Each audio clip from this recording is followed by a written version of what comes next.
তৃণমূল সরকারের বিরুদ্ধে তীব্র ক্ষোভ আগেই জানিয়েছিলেন প্রাক্তন বিচারপতি অভিজিৎ গাঙ্গুলি। এবার সরাসরি পুলিশের বিরুদ্ধে মুখ খুললেন তমলুকে গিয়ে অভিজিৎ গাঙ্গুলি। শিশির অধিকারীর সঙ্গে দেখাও করেন, তারপর সাংবাদিকদের সঙ্গে কথা বলেন। সাংবাদিকদের বলেন, শিশিরবাবু অভিজ্ঞ রাজনীতিবিদ, তাই এদিন তার সঙ্গে দেখা করতে তমলুকে এসেছিলাম। দুজনের মধ্যে সৌজন্য সাক্ষাৎ হয়েছে বলে দাবি করেন সদ্য বিজেপিতে যোগ দেওয়া অভিজিৎ গাঙ্গুলি।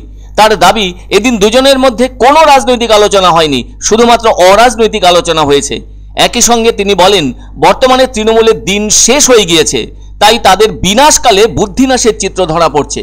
পুলিশকে কাজে লাগাচ্ছে সাধারণ মানুষের মুখ বন্ধ করতে। প্রাক্তন বিচারপতি অভিজিৎ গাঙ্গুলির অভিযোগ, পুলিশ মিথ্যে মামলা দিয়ে সাধারণ মানুষের মুখ বন্ধ করতে চেষ্টা করছে।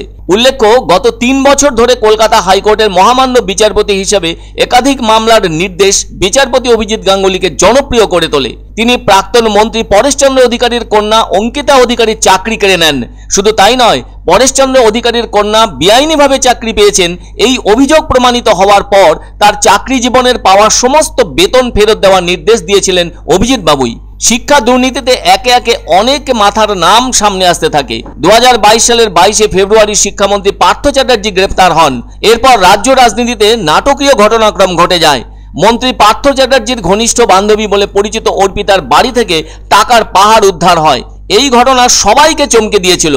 দুর্নীতির বিরুদ্ধে বিচারপতির এই পদক্ষেপ রাজ্য জুড়ে প্রশংসা কুড়িয়ে নেয়।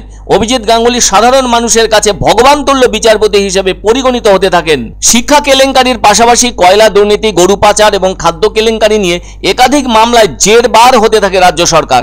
প্রাক্তন খাদ্যমন্ত্রী জ্যোতিপ্রিয় মল্লিককেও জেলে যেতে হয়। পশ্চিমবঙ্গ সরকারের আমলে ব্যাপক দুর্নীতি প্রকাশিত হওয়ার পর সরকারের ভাবমূর্তি অনেকটাই ধাক্কা খায়। তৃণমূলের পক্ষ থেকে বিচারপতি অভিজিৎ গঙ্গোপাধ্যায় সহ অন্যান্য বিচারপতিদেরও তীব্র কটাক্ষের মধ্যে পড়তে হয়। তৃণমূলের মুখপাত্ররা বিচারপতি অভিজিৎ গঙ্গোপাধ্যায়কে সরাসরি মাঠে নেমে রাজনীতি করার চ্যালেঞ্জ ছোড়েন। তারপরই বিচারপতি অভিজিৎ গঙ্গোপাধ্যায় স্বেচ্ছা অবসর নিয়ে রাজনীতির ময়দানে নেমে পড়েন। গত 7ই মার্চ অভিজিৎ গঙ্গোপাধ্যায় ভারতীয় জনতা পার্টিতে যোগদান করেন। বিজেপির সূত্রে দাবি, অভিজিৎ গঙ্গোপাধ্যায়কে তমলুক আসন থেকে দাঁড় করানো হচ্ছে। যদিও এ বিষয়ে অভিজিৎবাবু এখনো মুখ খোলেননি। উল্টে সাংবাদিকদের জানিয়ে রেখেছেন, দল যদি তাকে ডায়মন্ড হারবার কেন্দ্রে প্রার্থী করে তাহলে তিনি তালপাতার সেপাইয়ের বিরুদ্ধে শক্ত লড়াই তুলে ধরবেন। তালপাতার সেপাইকে ভোটে কারচুপি করে জিততে দেবেন না। তবে অনেকেই মনে করছেন, ডায়মন্ড হারবার নয়, অভিজিৎ গঙ্গোপাধ্যায়কে দেখা যাবে তমলুক আসনে প্রতিদ্বন্দ্বিতা করতে। আর সেই সম্ভাবনা আরো বাড়লো অভিজিৎ গঙ্গোপাধ্যায় তমলুকে এসে জনসংযোগের বহর দেখে। এটা আমি শুনেছি কিছুক্ষণ আগে।